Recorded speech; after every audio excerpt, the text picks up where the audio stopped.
Welcome to Hive Knight guide in Hollow Knight. This boss is located on far right of the Hive. He makes two different attacks with a weapon. First is long dash with a stab. Second attack is boss teleporting right next to your character, followed up by a short dash with slash. This attack can be parried, but I don't find it too useful. If you react early enough, you can jump over both of these attacks. But much easier way to avoid is shadow dash through the boss. Hive Knight is light, so you can knock him back with your nail. He's also very mobile, jump fast and often. One of the trickiest boss abilities is Honey Spikes. Hive Knight creates 3 orbs which explode after a short time and shoots 8 projectiles. It is possible to knock an orb away if you are fast, but I don't know how to use it effectively. Maybe with Heavy Blow you can knock it far away, but for me there is not enough time to hit an orb and then run to safety. What I prefer to do is go as close as possible to a single orb. I position in a way to be next to spikes which goes directly downwards. It guarantees safety from this orb.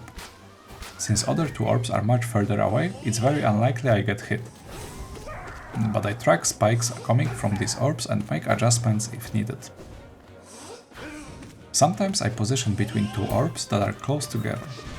That way I should be able to avoid all of their spikes and watch out for the 3rd orb only.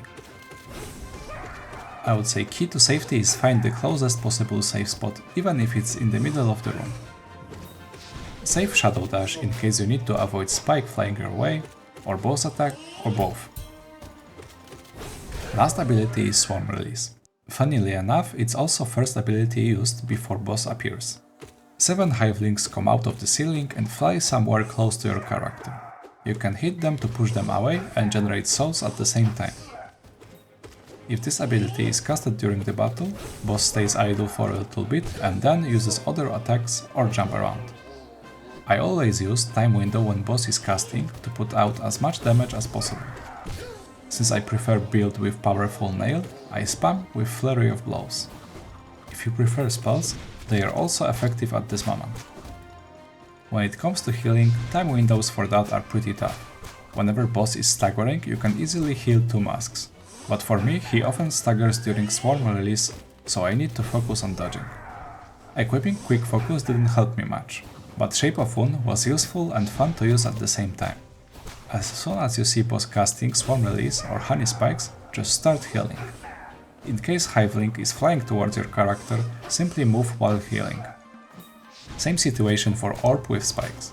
You can move into safe position and heal in the meantime. Swarm Release is okay time window to heal, and amazing time window to attack. The main question is, do you prefer to heal 1 mask, or hit boss about 7 times? When I equipped both Quick Focus and Shape of Wound, then I had too much movement speed while healing, so it was very hard to position precisely on Honey Spikes.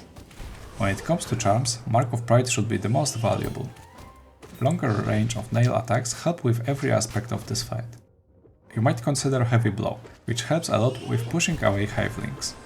After that, get any charm that makes you do more damage from your preferred way of combat. For me it's Quick Slash. Sharp Shadow is worth considering, but you must remember that your Shadow Dash will have increased range with it. I tried using the Salad Dive in order to do more damage, and it turned out well-timed spell also avoid his next attack.